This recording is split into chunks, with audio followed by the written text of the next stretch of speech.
Jana, Dani, Patri Dionisio, familjari oħra minn nistalara, mux veru tal-Perit, ħbiftijaj, u għaw ħafna ħbiftijaj. Irritnajt grazzi lilek, Jana, u l-Dani, li tajtuni dal-privileġġ li dal-ktib mill-izbaħ qed nillonċjaw f'dan il-palazz fej jixraq lil wieħed mill-ikbar statisti ta' pajjiżna.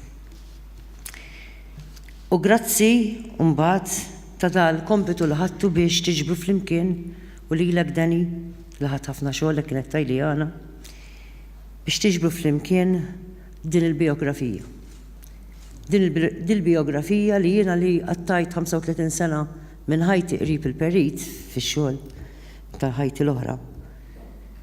Nista' ngħid li tatni ħafna iktar dawl u għad irid naqra iktar għaliex ma kienx possibbli naqra kollha, imma minn dak li qrajt tatna ħafna iktar dawl għal dak li kont naf dwar il-Perit. U nħoss li jekk hemm xi ħaġa li tirrifletti joħorġu ċari minn din il-biografija hija li llum nistgħu anke minn ma kienx jaf lil Perit xejn jista' jaqra lil Perit fil-kuntest tiegħu propja. U xi ħaġa li dejjem dejqitni u ddejjaqni mhux biss fuq il-Perit Mintoff imma meta nismagħha din, meta naqraw persuna li tkun barra mill-kuntest tagħha, mill-kuntest ta' żmien speċjalment. U llum mhux se jkun hemm iktar skuża b'din il-biografija nittama issa jiġi iktar ġvera nittama almenu għax dik twassalna sa l-1940 nittama li jkollna Dani ġifieri prepara. Issa m'hemmx iktar skuża biex naqraw il-Mintoff barra l-kuntest, mhux qed ngħid għalija, ma qed ngħid għal min li jagħmel il-ġudizzji fuq affarijiet u jipprova jpinġi jew jispjega lil Perit Mintoff barra mill-kuntest ta' żmienu. Għax jekk hemm xi ħaġa li żgur hija qawwija hija s-sens ta' konsistenza li kellu. U wkoll il-mod ta' kif dak iż-żmien u l-ambjent li għax fih kemm influenzah biex Mintoff kien dak li kien. Di l-autobiografija hija fil-fema tiegħi ta' aspirazzjoni u għandha relevanza kbira sal-lum. Dr. Brown għatanna nies li huma esklużi. Għatanna nies li iva għadhom fqar, maħniex fi żmien tal-bastjun fejn il-maġġoranza kienu fqar, illum mhux il-maġġoranza fqar għal grazzja t'Alla, imma tanna nies li huma esklużi u fqar. U allura hemm relevanza. Ġifieri relevanza fil-fema tiegħi ta' dak li Mintoff kien tant influenza bih li irrid jieqaf għal dak bla vuċi, irrid juża l-poter biex jagħmel il-ħajja ta' dawk vulnerabbli li tagħmel sens bi kwalità. U jiena nħoss li aħna kull wieħed u waħda minna għax kollha m'hemmx għalfejn tkun fil-Parlament biex ikollok il-poter, anke jekk nkunu ċittadini normali, imma nkunu attivisti tal-ugwaljanza, attivisti kontra dak li jxekkel lill-bniedem li jimxi l-qudiem jew li jgħix kif għandu jgħix. Di l-autobiografija kif għadt qiegħed lil Perit Mintoff fil-kuntest proprju ta' ħidmietu.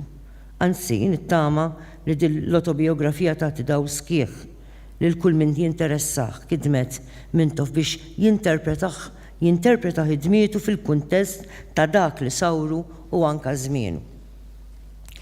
Hija autobiografija wkoll li fil-fema tiegħi għandha kontribut letterarju imprezzabbli u uniku, il-mod kif l-Ingliż tal-Perit kien Ingliż impeccabbli. Xi ħaġa wkoll li tolqotna ħafna u li naħseb li din saħret lil ħafna nies li kienu qribu hija l-mod l-oratrija qawwija li kellu u l-mod kif kien jikkomunika.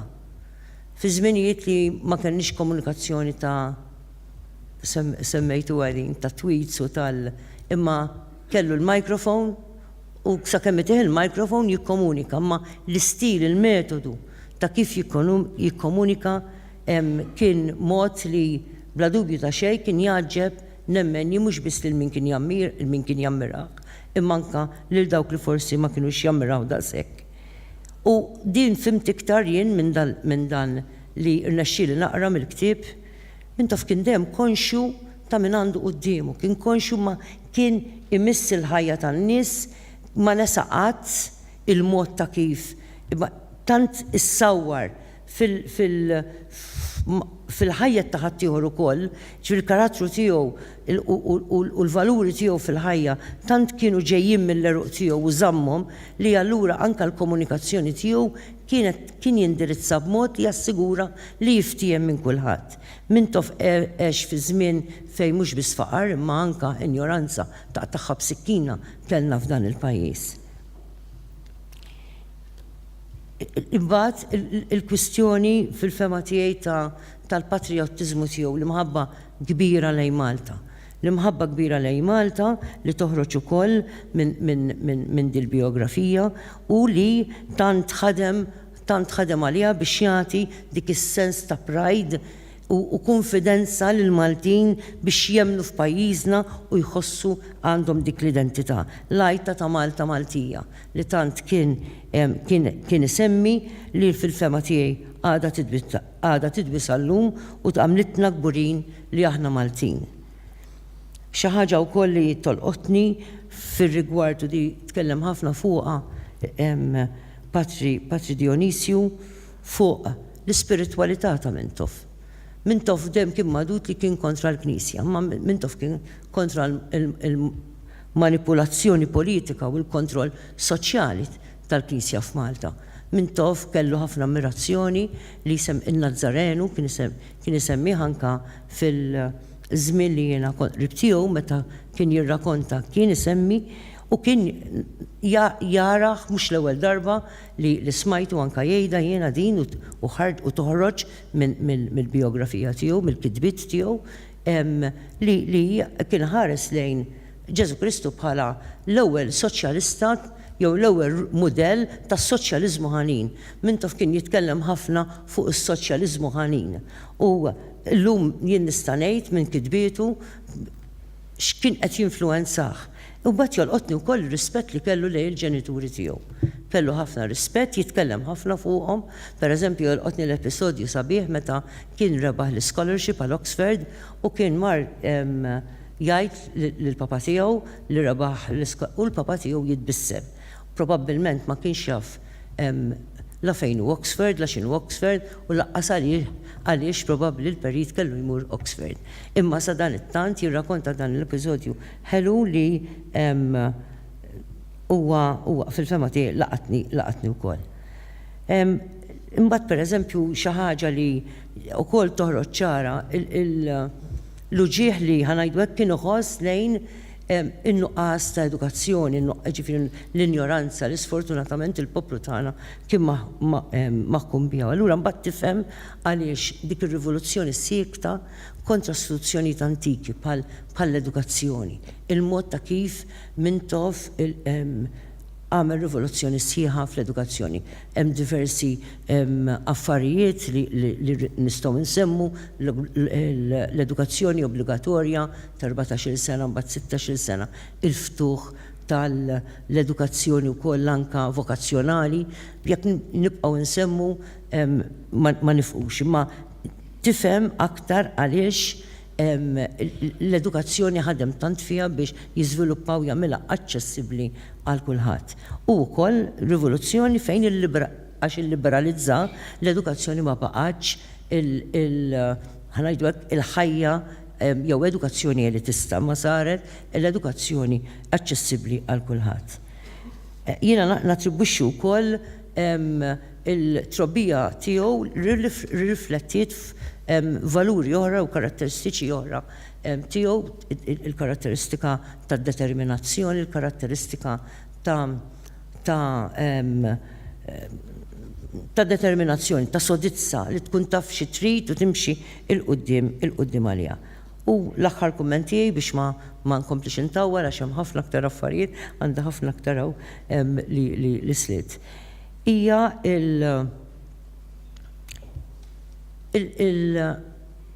fejn tidħol l-ugwaljanza tal-gender equality.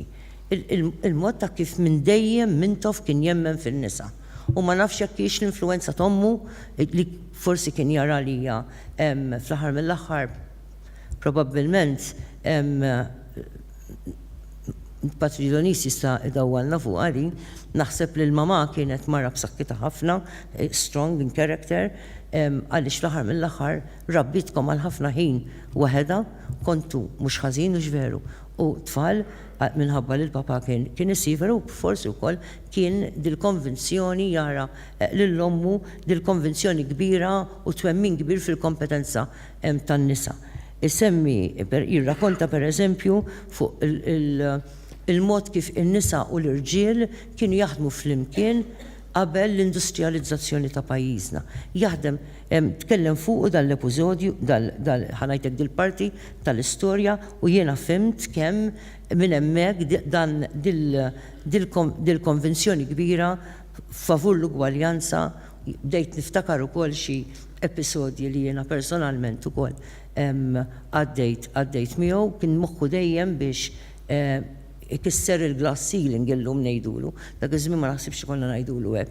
Imma kien moħħu biex ikollu l-ewwel president mara biex jagħmel il-mudell, ikollu l-ewwel ambaxxatriċi mara, ġifieri din l-ambaxxatriċi kelli nkun jien imma jiena qatt ma rid immur. Dan kien dejjem jitkellem dan il-mod. Imbagħad hemm affarijiet ħafna iktar fatwali u konkreti, il-paga ndaqs għan-nisa, il-paga minima li bla dubju ta' xejn din torbot ħafna wkoll man-nisa, hemm il-kwistjoni tal-edukazzjoni obbligatorja li grazzi għall-edukazzjoni obbligatorja il-bniet f'pajjiżna u l-ħafna nisa llum kieku aħna probabbli bqajna aktar fil-kċina jew inkella kif konna qisna kif kienu jippretendu li għandna nkunu ġifier dawn huma kollha breakthroughs qawwija ta' rivoluzzjoni siekta li għamlet bidla kbira f'pajjiżna u fil-konfront ukoll tan-nisa Maltin. U mbagħad hemm il-kwistjoni tal-Mediterran, il-viżjoni tiegħu tal-Mediterran u tal-paċi. U hawnhekk għandi il-quotes żejra mill-ktieb minn Toff talks about Malta's many thousands of years of peaceful coexisting mal-pajjiżi ġirien u mbagħad isemmi l-kwistjoni tal-preżenza kolonjali, is-saħħa kolonjali fuq il-gżejjer tagħna li hemmhekk u ħanajdu hekk beda kien hemm dit-teddida l-viżjoni ta' paċi. U hemmhekk ukoll joħroġ ċar il-viżjoni tiegħu ta' Malta li għandu jkun post ħabb ċentru ta' paċi jew il-pont ta' paċi bejn l-Afrika u l-Ewropa u wkoll Malta bħala ċentru ta' dialogu f'nofs il-Mediterran. Bla dubju ta' xejn għal darb'oħra grazzi Jana, grazzi Dani ta' din ta' dal-ktieb li ħajkompli jagħtina aktar insight fuq minn Toff kif nafuh ħafna minna il-ħidmietu u x'sawru biex wettaq dak li wettaq għal pajjiżna. Nirringrazzjakom.